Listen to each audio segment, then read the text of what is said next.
The house stood tall and imposing, dark windows watched like vacant eyes. It was a Victorian home, full of secrets. Emily and her family had just moved in. Emily's parents were excited about the house. They loved its history and charm. Emily, however, felt uneasy. The house felt cold. It felt watching. The family spent days unpacking boxes. The house echoed with the sounds of their labor. But at night, silence descended, a heavy, unsettling silence. The attic was dark and dusty. Cobwebs hung from every corner. The air was thick with the smell of decay. Emily's mum flipped a switch. A single bare bulb flickered to life, casting long, dancing shadows. In the center of the attic sat a large wooden trunk. It was ornately carved and bound with tarnished metal straps. Emily's mum gasped. "Look at this!" she exclaimed. "It's beautiful!" Emily's dad tried to lift the trunk. It was heavy, too heavy to move easily. He finally managed to pry it open. The musty scent of old fabric and wood filled the air. Emily felt a chill. The trunk, she realized, had been closed for a reason. Inside, nestled in yellowed cloth, lay a porcelain doll. It was life-sized and dressed in a faded pink gown. Emily's mum carefully lifted the doll. "Oh, Emily," she said, "she's beautiful." The doll's porcelain skin was cold to the touch. Its blue eyes seemed to follow Emily's every move. The doll had rosy cheeks and painted-on red lips twisted into a disturbingly wide smile. A name was etched on the back of its neck. Annabelle. "How strange," Emily's mum said, noticing a small yellowed tag tied to the doll's wrist. She squinted at the faded writing. "Beware," she read aloud. Her voice faltered. "Beware the whispers of Annabelle." Emily's dad laughed. "That's creepy," he said. "But just an old wives' tale, right?" He winked at Emily. Emily couldn't shake the feeling of dread. The doll felt wrong. It felt evil. "Can I keep her?" Emily asked, surprising even herself.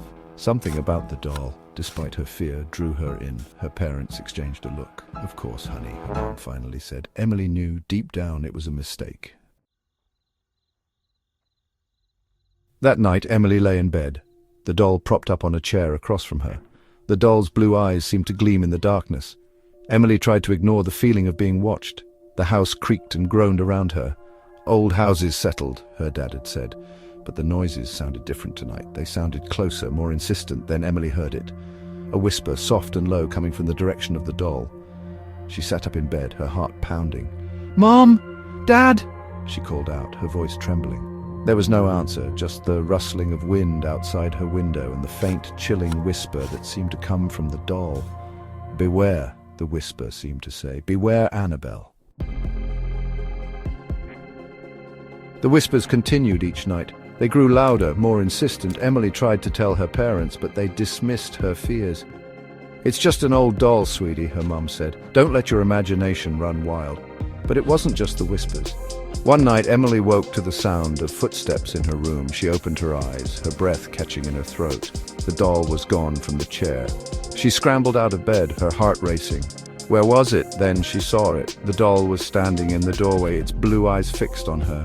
Emily could have sworn it hadn't been there a moment ago.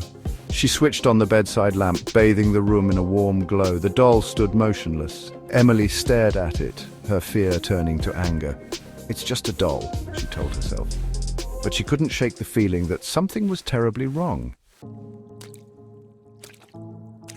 Emily avoided the doll as much as possible. She shoved it in the back of her closet, hoping to forget about it. But the whispers continued, echoing through her dreams. The footsteps became a nightly occurrence.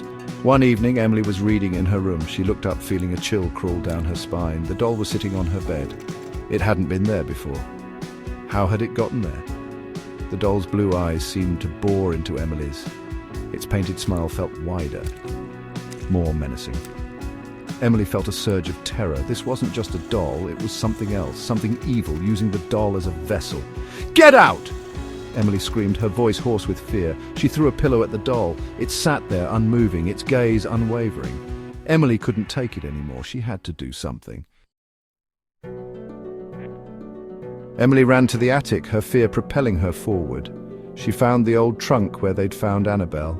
With trembling hands, she grabbed the doll and threw it inside. She slammed the trunk shut and fastened the latches. She sat there for a moment, catching her breath. The silence in the attic was heavy, suffocating, but at least the whispers were gone. Emily slowly stood up. She had made a mistake bringing the doll into her home. Now, she had to keep it locked away. That night, Emily lay awake in bed. She felt a sense of unease, a gnawing feeling that something wasn't right.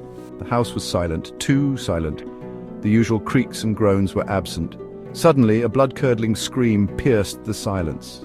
It was her mother's voice. Emily jumped out of bed and raced to her parents' room. The door was wide open. Her parents were gone. Panic surged through Emily. She ran to the attic, her heart pounding in her chest.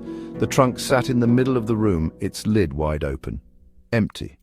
The doll was gone. Emily's parents were never seen again. The police searched the house, but they found no trace of them. Emily was sent to live with her aunt. She took nothing from the house except a small yellowed tag. It was the tag that had been tied to Annabelle's wrist. Emily stared at the faded writing, a chill running down her spine. The words were barely visible now, but she could still make them out. Beware the whispers of Annabelle, she takes what she desires.